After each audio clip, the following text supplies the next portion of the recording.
안녕하세요. 오늘은 3월 16일 월요일입니다. 네, 요즘에 미국장도 그렇고 한국장도 그렇고 계속해서 하락세를 좀 보여주고 있죠.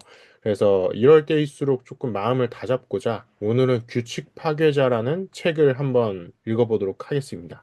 이 책을 통해서 우리가 다시 한번 조금 마음을 다잡을 수 있는 데 도움이 되기를 바라겠고요.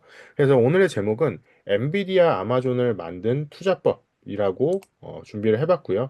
규칙 파괴자에서 룰 브레이크 전략 2026년 미국 증시에서도 통할지 한번 책을 읽어보도록 하겠습니다. 그래서 여기에서 핵심 키워드는 2026년 미국 증시 그리고 승자 독식 그리고 AI 카펙스입니다. 2026년 미국 시장은 승자가 더 가져가는 구조라고 보이고요. 그리고 여기에서는 AI 인프라 카펙스 수천억 달러 규모의 투자가 같이 근거로서 뒷받쳐 주고 있죠. 여기에 따라서 네트워크 효과와 스케일 경제 그리고 데이터 축적까지 일어나면서 지금 미국 증시가 상승과 하락을 계속해서 보여주고 있습니다.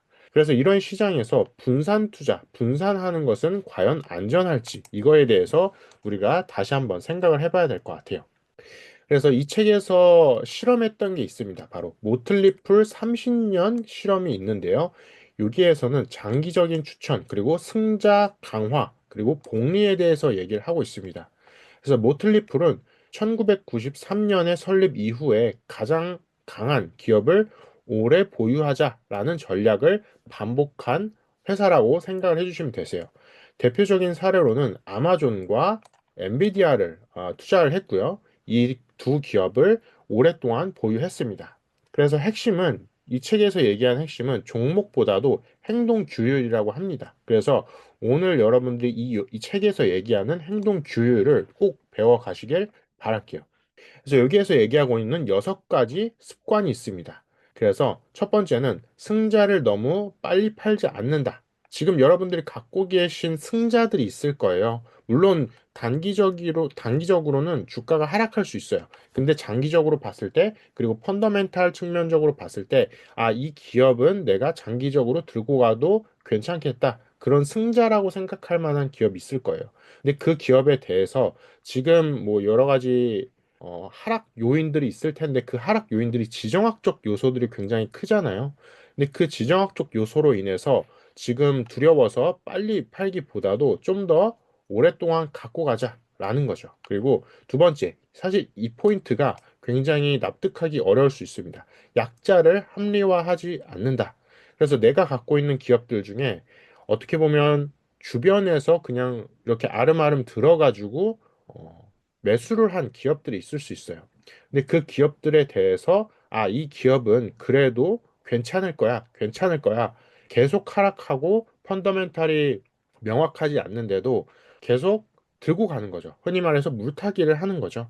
근데 그런 것들에 대해서 합리화하지 않는다. 이 포인트가 굉장히 중요한 포인트라고 생각합니다. 그리고 세 번째, 포트폴리오는 확률 게임이다 라고 얘기를 하고 있습니다. 그래서 이거는 종목을 분석하기보다도 행동 오류를 좀 방지하자. 행동 오류 방지 시스템이다. 라고 보시면 됩니다. 자, 그래서 6가지 속성은 2026년에 빅테크 프레임과도 연결이 되는데요. 롤브레이커의 기업 속성을 한번 보도록 하겠습니다. 그럼 강한 기업은 무엇이냐? 첫 번째, 신흥 산업에 대해서 최강자인 기업들. 대표적으로 뭐 AI에 있어서 최강자인 기업들을 생각을 해보시면 되겠죠.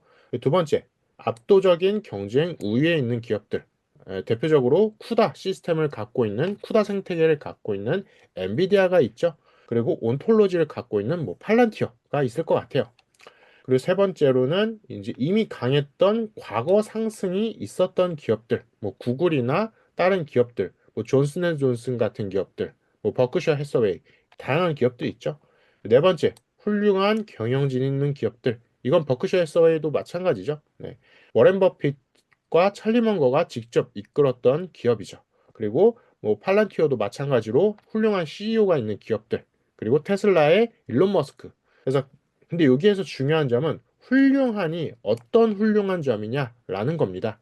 그래서 기술적으로 훌륭하냐, 윤리적으로 훌륭하냐, 아니면 신념이 굳건하냐, 이런 나만의 기준이 있으시면은 여러분들이 훌륭한 경영진을 선택하는 데 있어서 좀 더 명확하게 가져가실 수 있을 것 같아요. 그리고 다섯 번째, 소비자 집착 제품이 있는지. 이건 대표적으로 우리가 애플을 생각할 수가 있겠죠. 근데 요즘의 애플은 과거와는 조금 소비자 집착에 대해서는 조금 떨어진 것 같아요. 그래서 이 부분에 대해서는 애플이 과연 아직도 소비자 집착 제품을 만들고 있는지 그거에 대해서 생각을 해봐야 될 것 같고요. 그리고 여섯 번째 마지막으로 비싸다는 시장의 비난을 받고 있는지. 이 여섯 번째는 오히려 약간 역설적인 느낌이 들어요.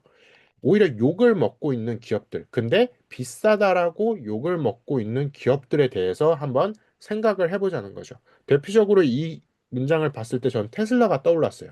테슬라 같은 경우도 초기에 뭐 BYD나 다른 중국산 전기차와 비교해서 또는 한국산 전기차와 비교해서 비싸다라고 욕을 계속해서 먹었잖아요. 그런 것처럼 그리고 애플의 아이폰도 지금도 계속해서 비싸다라고 욕을 먹고 있는 부분이 있어요. 부분적으로. 아이패드도 마찬가지였죠. 맥북도 그랬고요.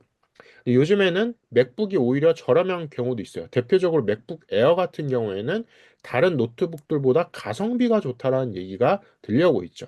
그런 것처럼 여러 가지 이런 제품마다 가격에 어떻게 보면 프레임이 다 다르기 때문에 이 포인트도 우리가 여러 가지 해당 회사의 제품들을 보면서 비싸다란 시장의 비난을 받고 있는지 한번 봐야 될 것 같습니다.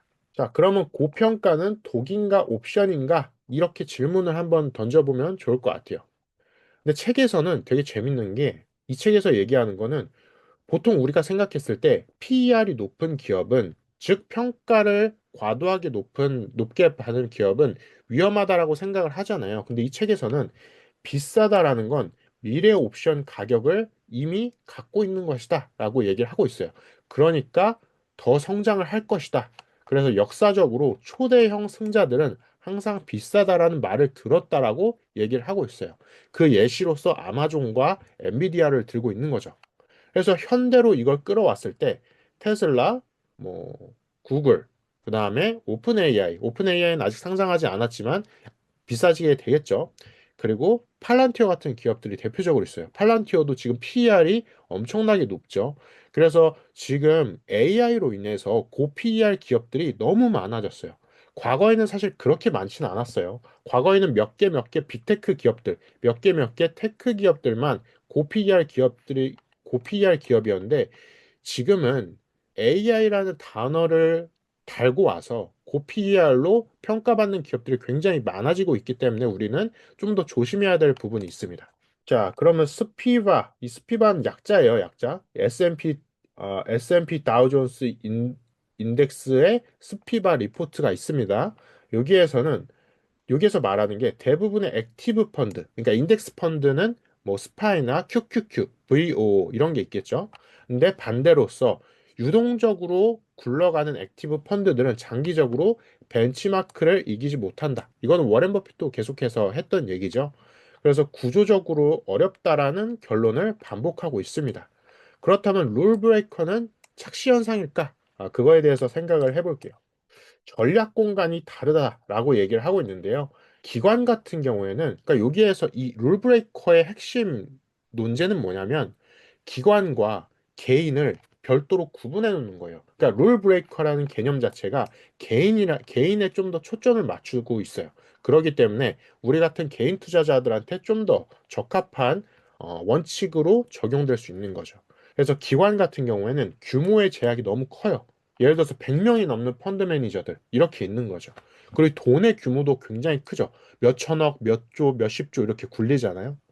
그리고 규모 제약으로 인해서 분산 규정도 따로 있고 리밸런싱에 대한 의무도 지어야 돼요. 근데 룰브레이커 개인은 이런 거 없죠. 집중할 수 있고 장기 투자할 수 있고 승자를 강화할 수 있어요. 예를 들어서 엔비디아를 개인 같은 경우에는 10년이고 20년이고 들고 갈 수 있잖아요. 근데 기관 같은 경우에는 그렇게 할 수 없다라는 거죠. 그래서 같은 액티브 펀드나 액티브 기업으로 투자를 할 수 있지만 게임의 제약 조건이 완전히 다르다라는 게 이 룰 브레이커의 핵심 논제입니다. 자, 그래서 구조적 핵심 문장, 세 문장을 보도록 해보면 수익은 소수의 초대형 승자에서 나온다. 이건 AI에도 적용될 수 있죠. 그리고 두 번째, 승자를 너무 빨리 팔면 복리를 잃는다라는 거. 이거 굉장히 중요한 포인트죠. 그리고 세 번째, 약자를 물타기 하면 침몰 비용에 갇힌다. 그래서 여러분들이 갖고 계신 기업들 중에 약자라고 판단되는 게 있으면은 조금 물타기를 조금 그만하고 이 침몰 비용에 갇힐 수 있기 때문에 빨리 매도를 어느 정도 하고 다시 승자로 갈아타는 연습을 해야 된다는 거죠. 그래서 이거는 포트폴리오에 대해서 수학적으로 판단을 내린 구조라는 겁니다. 자, 그래서 2026년 적용 가능성을 생각을 해보면 역시나 AI 인프라, 그리고 데이터 독점 기업, 그리고 네트워크 효과를 내는 기업에 투자를 할 수가 있어요.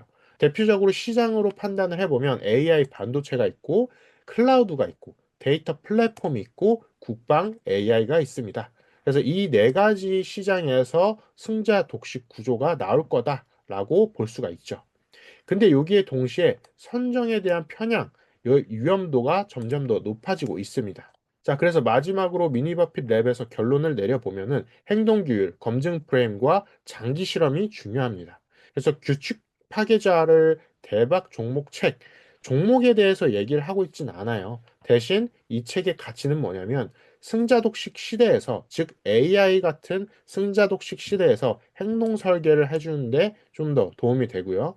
그리고 장기 보유에 필요한 심리 OS를 장착할 수 있습니다. 세 번째로는 확률 게임을 받아들이는 사고 훈련을 할 수가 있는 거죠.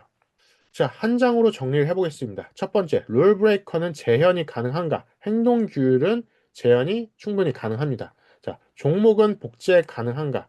구조적으로 매우 어렵습니다. 어떻게 보면 과거에 있었던 종목과 테크에 대한 종목과 현재 AI에 대한 종목은 완전히 다르기 때문이죠. 세 번째, 왜 작동했냐? 룰 브레이킹, 이게 왜 작동했냐 생각을 해보면 승자 독식 시장에서 승자 강화 전략이 있었기 때문이죠. 그래서 과거에도 승자 독식 시장이었고 지금도 어떻게 보면 어, 전체적으로 1위부터 10위까지 빅테크가 다 차지를 하고 있잖아요. 그런 것처럼 이 승자 독식 시대가 사실 언제까지 갈지는 몰라요. 근데 이러한 상황에서 우리가 승자 독식 시대에서 몇 가지 기업들, 승자를 계속해서 하고 있는 기업들은 꾸준히 장기적으로 갖고 가는 생각을 한번 가져가셨으면 좋겠습니다. 여기까지 해서 오늘은 저희가 룰 브레이커, 규칙 파괴자라는 책을 통해서 이 룰 브레이커를 하는 연습을 한번 해봤고요. 과거에 엔비디아, 아마존이 어떻게 보면 룰 브레이커였어요. 근데 지금은 아마존 같은 경우에는 약간 룰 브레이커라고 하기에는 애매할 수 있지만 그럼에도 굉장히 승자 영역에 속해 있죠. 엔비디아는 룰 브레이커에 굉장히 가깝습니다. 그리고 지금 시가총액도 전 세계적으로 1위잖아요.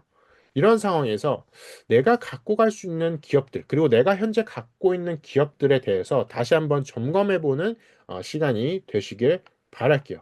여기까지 오늘 규칙 파괴자라는 책을 통해서 2026년 포트폴리오에 대해서 다시 한번 점검해보는 시간을 가졌습니다. 여기까지 오늘의 시간도 마쳐보도록 하겠고요. 다음 시간에 좀 더 재밌는 내용으로 함께 얘기를 나눠보도록 하겠습니다.